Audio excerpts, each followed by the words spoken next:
इधर भूपेश बघेल को बिहार का ऑब्जर्वर बनाए जाने पर बीजेपी ने तंज कसा है। बीजेपी के विधायक पुरंदर मिश्रा ने भूपेश की भूमिका पर सवाल उठाए हैं। तो छत्तीसगढ़ में जो हुआ वही हाल बिहार का होगा, ये कहना है पुरंदर मिश्रा का। उन्होंने कहा भूपेश बघेल को घर में कोई पूछ नहीं रहा, बिहार में जाकर बघेल क्या कर लेंगे। तो पुरंदर मिश्रा ने तंज कसा है। दरअसल बिहार में चुनाव होने हैं, ऑब्जर्वर की भूमिका निभाते हुए नजर आएंगे पूर्व मुख्यमंत्री भूपेश बघेल। तो इसे लेकर बीजेपी ने तंज कसा है। पुरंदर मिश्रा ने इस पर बयान दिया है।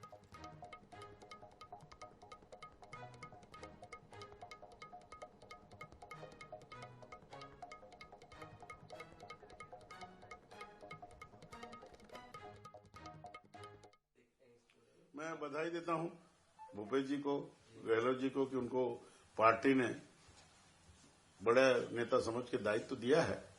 और मुझे नहीं लगता कि जिस तरह राजस्थान और छत्तीसगढ़ में इनको हार का मुंह देखना पड़ा, बिहार में वो जीता पाएंगे। लेकिन मैं आपको बता रहा हूं, घर में आपको कोई पूछ नहीं रहा है, आपके गांव में आपको कोई पूछ नहीं रहा है, आपकी विधानसभा में आपको कोई पूछ नहीं रहा है, आपके प्रदेश में आपको कोई पूछ नहीं रहा है। तो बिहार में जाके क्या कर लेंगे गहलोत जी और भूपेश जी, वही करेंगे जो छत्तीसगढ़ और राजस्थान में हुआ।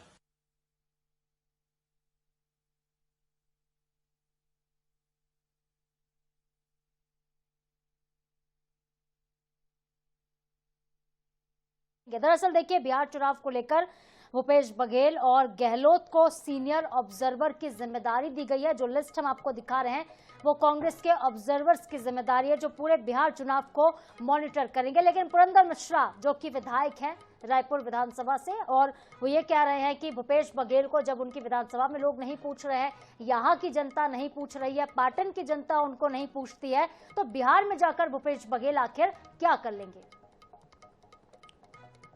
तो अखिल भारतीय कांग्रेस कमेटी यानी कि एआईसीसी ने बिहार विधानसभा चुनाव को लेकर एक सीनियर ऑब्जर्वर्स की लिस्ट जारी कर दी, जिस लिस्ट में भूपेश बघेल का भी नाम है। छत्तीसगढ़ के पूर्व मुख्यमंत्री भूपेश बघेल, राजस्थान के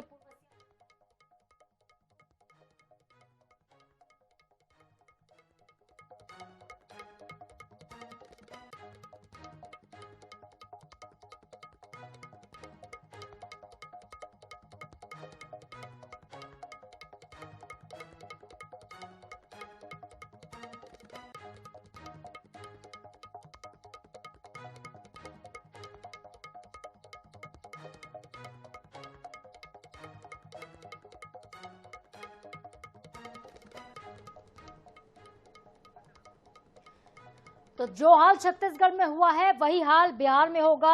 आपको बता दें हम कि अधीर रंजन चौधरी को भी इस लिस्ट में शामिल किया गया है। राष्ट्रीय जो देखिए पश्चिम बंगाल कांग्रेस के अध्यक्ष रह चुके हैं, बड़ी जिम्मेदारी वो पहले भी निभा चुके हैं। लेकिन दूसरी तरफ हरियाणा में देखिए बड़ी जिम्मेदारी मिली थी भूपेश बघेल को, और अब बिहार चुनाव की बारी है। और बिहार में कांग्रेस पार्टी ने छत्तीसगढ़ के पूर्व मुख्यमंत्री, कांग्रेस के कद्दावर और सीनियर नेता भूपेश बघेल पर भरोसा जताया है, और अनुभव को देखते हुए कांग्रेस ने बिहार चुनाव की जिम्मेदारी इनको सौंपी है।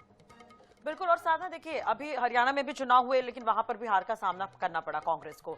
अब दूसरी तरफ बिहार चुनाव जो अभी काफी सुर्खियों में है, और एक तरह से वहां पर जो है टक्कर बराबर की देखी जा रही है अभी तक। शुरुआती जिस तरह से देखा जाए बहुत सारे मुद्दे हैं, बिहार में भी काफी फेरबदल सरकार के चलने के दौरान ही देखने को मिले हैं। तो इस लिहाज से अगर भूपेश बघेल को अब जिम्मेदारी बिहार की सौंपी गई है तो इनके सामने एक बड़ी चुनौती होगी। और अगर हम छत्तीसगढ़ की ही बात करते हैं तो कई तरह के मामले हैं जो भूपेश बघेल पर चल रहे हैं, उनके बेटे पर चल रहे हैं। तो इसका कितना असर होता है बिहार चुनाव में, वो भी देखने वाली बात होगी, क्योंकि नेता की छवि बहुत इंपॉर्टेंट है और ऑलरेडी कई मामले यहां पर चल रहे हैं। अब केंद्रीय नेतृत्व ने इन्हें चुना है तो काफी सोच समझकर चुना होगा, लेकिन कितना खरे उतरते हैं ये तो वक्त ही बताएगा, चुनाव में ही पता चलेगा। तो बिल्कुल बता दें आपको कि भूपेश बघेल इससे पहले कौन सी बड़ी जिम्मेदारी संभाल चुके हैं। भूपेश बघेल हिमाचल प्रदेश, झारखंड, असम, उत्तर प्रदेश और महाराष्ट्र चुनाव में भी ऑब्जर्वर बनाए जा चुके हैं। 2024 के लोकसभा चुनावों का जिक्र करना भी बेहद आवश्यक है। जब रायबरेली सीट पर राहुल गांधी प्रत्याशी बने थे, उस वक्त उसी सीट से भूपेश बघेल को ऑब्जर्वर बनाया गया था। उनको उस सीट की जिम्मेदारी सौंपी गई थी, और देखिए नतीजा ये रहा था कि राहुल गांधी वहां से जीते भी थे राष्ट्रीय। लेकिन फिलहाल कांग्रेस महासचिव के तौर पर पंजाब के प्रदेश प्रभारी हैं भूपेश बघेल। बिल्कुल। तो आपको जानकारी हम ये भी दे देते हैं कि एआईसीसी ने 3 सीनियर जो लीडर्स हैं, इसके अलावा सभी जिलों के लिए 41 डिस्ट्रिक्ट इलेक्शन ऑब्जर्वर भी नियुक्त किए हैं। अविनाश पांडे, भक्त चरण दास, अजय राय, अनिल चौधरी, बीबी श्रीनिवास और विक्रांत भूरिया के अलावा इरफान अंसारी, रोहित चौधरी और अनिल चोपड़ा को जिम्मेदारी जो है जिलों में सौंपी गई है। डिस्ट्रिक्ट इलेक्शन ऑब्जर्वर इनको नियुक्त किया गया है। चलिए, अब पुरंदर मिश्रा के बयान के बाद क्या कुछ इस पर रिएक्शन आते हैं, ये भी देखने वाली बात होगी कि कांग्रेस पुरंदर मिश्रा के बयान को किस तरह से लेती है। अब बीजेपी विधायक पुरंदर मिश्रा ने भूपेश की भूमिका पर ये बड़ा तंज कसा है। पूर्व मुख्यमंत्री रहे हैं वाकई, और 5 साल तक कांग्रेस सत्ता में रही है छत्तीसगढ़ में, तो इस लिहाज से पुरंदर मिश्रा अभी बयान दे रहे हैं पूर्व सीएम को लेकर। तो अब इस पर कांग्रेस क्या कहती है, ये भी देखने वाली बात होगी। बिल्कुल, देखिए कांग्रेस का रिएक्शन तो आएगा ही, सियासी वार पलटवार का दौर देखने को मिलेगा। लेकिन बिहार चुनावों की बात भी हम कर लेते हैं कि लोकसभा चुनाव में इस बार आरजेडी जहां 23, कांग्रेस 9 और वामदल 5 और वीआईपी 3 सीटों पर देखिए पिछले बार उतरी थी, और 1 लोकसभा सीट में 6 विधानसभा सीट को यहां पर माना जाता है। इस फॉर्मूले के आधार पर ही विधानसभा में सीटों का बंटवारा पिछली बार हुआ, और इस बार भी अगर होता है तो आरजेडी की करीब 138 सीटों पर दावेदारी बन रही है। इसके अलावा कांग्रेस की 54 सीटों पर दावेदारी बन रही है। तो 54 सीटें अगर कांग्रेस को मिलती हैं तो इन 54 सीटों के लिए भूपेश बघेल की भूमिका बेहद महत्वपूर्ण होगी। सुरेंद्र वर्मा जी हमारे साथ जुड़ गए हैं ज्यादा बातचीत के लिए, कांग्रेस के प्रवक्ता। सुरेंद्र जी, पुरंदर मिश्रा का बयान तो आपने भी सुना ही होगा। वो कह रहे हैं कि छत्तीसगढ़ में कुछ नहीं कर पाए, अपने क्षेत्र में कुछ नहीं कर पाए, तो बिहार में क्या कर लेंगे भूपेश बघेल? देखिए, पुरंदर मिश्रा जी को और भारतीय जनता पार्टी को अपने गिरबान में झांकना चाहिए।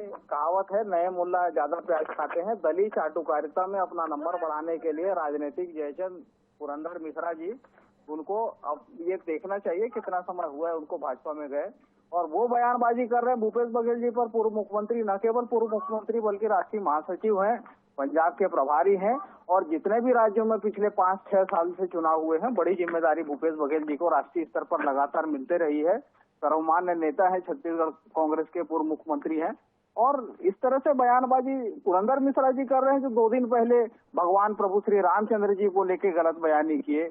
वो रामचंद्र जी का दहन करवाने की वो बात करते हैं। उनको तो माफी मांगनी चाहिए सनातनियों से और छत्तीसगढ़ की जनता से।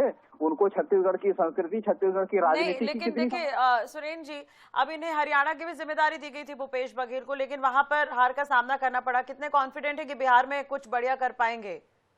देखिए, हार जीत अलग चीज है, जो भूमिका मिलती है उसमें भूपेश बघेल जी ने अपनी क्षमता और अपनी योग्यता के हिसाब से बहुत बेहतर काम किया। जिससे तो तय होता है ना रिजल्ट क्या रहा। परीक्षा तो हर कोई देता है, लेकिन परिणाम पर फोकस होता है सभी का।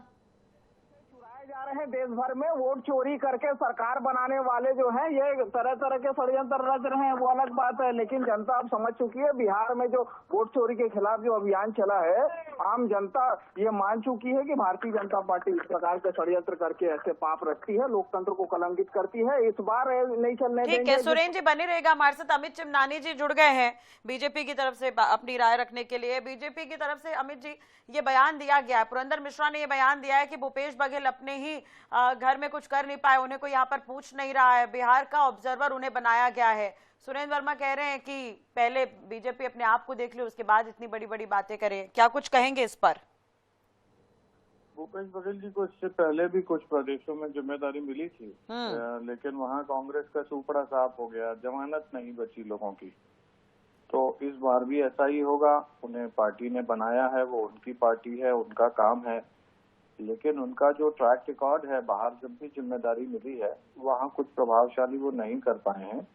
ये विषय ऐसा ही है जैसा राहुल गांधी जी भी लगातार हारते हैं, लेकिन अब उनको जिम्मेदारी कांग्रेस पार्टी देती रहती है। ये कुछ लोगों का गुट है कांग्रेस, इसमें कार्यकर्ताओं को, काम करने वालों को पूछा नहीं जाता। छत्तीसगढ़ में और सुरेंद्र जी क्या कहेंगे? कार्यकर्ताओं को नहीं पूछा जाता है, आपकी तो पूछ परख है ना पार्टी में। देखिए, गुटबाजी अलग चीज है और अभिव्यक्ति की आजादी अलग चीज है। मतलब गुटबाजी है पार्टी में?